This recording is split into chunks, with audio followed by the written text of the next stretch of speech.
আসসালামু আলাইকুম। দূরে এবং কাছে এবং দেশে বা বিদেশে যে যেখান থেকে আমাকে দেখছেন সবাইকে জানাই আন্তরিক অভিনন্দন এবং মোবারকবাদ, সেই সাথে আসসালামু আলাইকুম।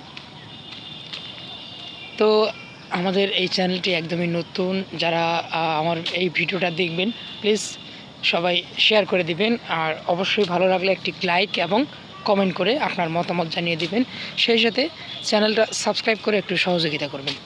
কালকে আমি ছিলাম গাজীপুরে আমি যেহেতু জব করি, জব করার ফলে আসলে রাত বিরত বাসায় ফিরতে হয়। তো এই বাসায় ফেরার সময় কালকে একটা অনাকাঙ্ক্ষিত একটা ঘটনা ঘটে গেছে। এই ঘটনাটা আপনাদের সাথে আমি এখন শেয়ার করব। তো কালকে যখন রাত 10টায় যখন অফিসটা আমার ছুটি হলো, অফিস ছুটির পরই আমি যখন আসছিলাম, তো একটা বাজারে যখন আসলাম, এসে আমি দোকানে কিছু একটা কিনতেছিলাম। এই সময় হঠাৎ চোর চোর বলে একজন চিল্লাচিল্লি করতেছিলেন। তো আমি বুঝতে পারলাম যে কিছু একটা হয়েছে। এখানে যখন পরবর্তীতে আমি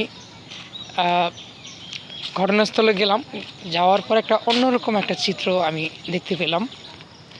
তো সেখানে গিয়ে আমি একটা জিনিস দেখতে পাই যে একটা মেয়ে কোন সময়ে তার সাথে যে খারাপ আচরণগুলো হয়, শ্লীলতাহানিগুলো হয় অটোরিকশায়, ট্রেনে, বাসে, এই বিষয়গুলো কখন একটা নারী মুখ খুলে। অনেকেই হয়তো মজা নেন, অনেকে হাসাহাসি করেন। একটা আবার ভাববেন যে মেয়েটার সাথে এই কাজগুলো হয়, এই খারাপ আচরণগুলো হয়, সেই মেয়েটা কোনো না কোনো বাড়ির মেয়ে। সেটা হতে পারে আপনার বোন, সেটা হতে পারে আপনার মেয়ে, সেটা হতে পারে আপনার মা, কিংবা আপনার রিলেটিভ কেউ। তো আপনার আত্মীয় স্বজন কিংবা আপনার ছেলে মেয়ে সন্তানাদি বা ভাই বোনের সাথে এই ধরনের যদি খারাপ আচরণ হয়, তাহলে আপনি কতটা যৌক্তিকতার সাথে গ্রহণ করবেন? আমি হলে আমি একটুও গ্রহণ করব না।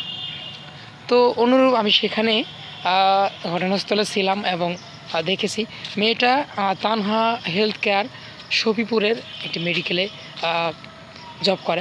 জব করার পরে তিনি তার অফিস শেষ করে আসছিলেন। আসার পরেই অটোতে বসলেন। একটা লোক, সম্ভবত তার পরিচিত ছিল।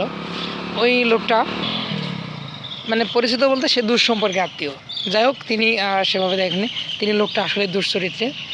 তো ওই মেয়েটার গায়ে 3 থেকে 4 বার তার স্পর্শকাতর জায়গায় হাত দেয়। তো একবার, দুবার, তিনবারের বেলায় বলছে, আপনি আমার গায়ে হাত দিলেন কেন? এভাবে বলছে যে আপনি আমার গায়ে হাত দিলেন কেন? মেয়েটা কিন্তু বেশ ভদ্র, বোরকা পরা ছিল, হিজাব পরা ছিল। এরপরে ওই লোক বলতেছে, না আমি তো কোথাও গায়ে হাত দিইনি। তর্ক করতেছে, অটোর ভিতরে তর্ক করতেছে। পরে সামনের একজন ছিলেন, এক ভাই, যে দুঃসাহসিকতার কারণে আসলে আমরা তাকে ধরতে পেরেছিলাম। তো ওই ভাই পরে বললো, অটোওয়ালাকে বললো যে ভাই একটু গাড়িটা স্লো করেন। গাড়িটা যখন স্লো করা হলো, বাজারের সামনে এসে, মাটি কাটা রেল লাইন কাঁচা বাজার নাম বাজারটি, বাজারের সামনে এসে গাড়ি স্লো করার সাথে সাথে ওই লোকটা দৌড়ে পালিয়ে গেল। তো আমরা সবাই চোর চোর চোর চোর বলে লোকটাকে থামানোর চেষ্টা করলাম। একটা পর্যায়ে লোকটাকে যখন ধরা হলো, আমাদেরকে উল্টো মারার চেষ্টা করতেছেন এবং ইমপ্রেস করার চেষ্টা করতেছেন আমরাই আসামি, সে ভালো। তো এক পর্যায়ে যখন লোকজন বুঝতে পারলো যে আসলে এই লোকটা তো আসলে বদমাশ, তো পরবর্তীতে তাকে আমরা বিএনপির সেখানকার স্থানীয় যে অফিস, সে অফিসে সোপর্দ করলাম। করার পরে একটা বিচার হলো যে আসলে ভবিষ্যতে এই ধরনের কাজ সে করবে কিনা সেইটার মুচলেখা নেওয়া হলো, এবং ওই মেয়েটাকে যেন পরবর্তীতে উত্ত্যক্ত না করা হয় সেই বিষয়েও মুচলেখা নেওয়া হলো। তো যাই হোক, এখন কথা হচ্ছে এই যে ধর্ষণগুলো হচ্ছে, এখন বলা হয় যে নারীরা বেপরদায় থাকে, বেপরদায় থাকার কারণে তার সাথে এই ধরনের আচরণগুলো হয়।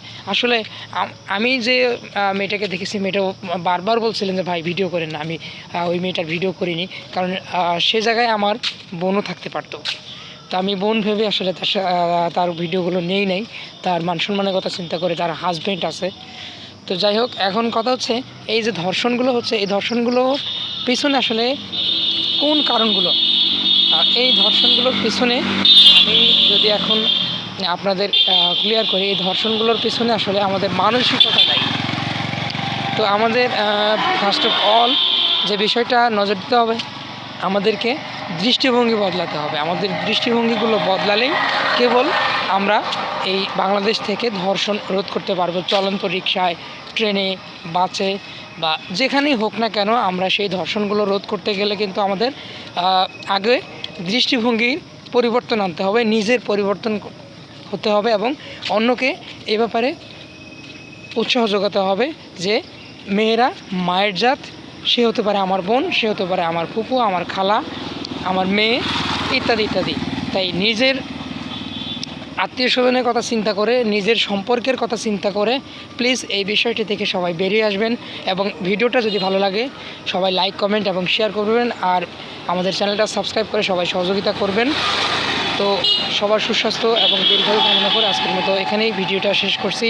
আল্লাহ হাফেজ, আসসালামু আলাইকুম।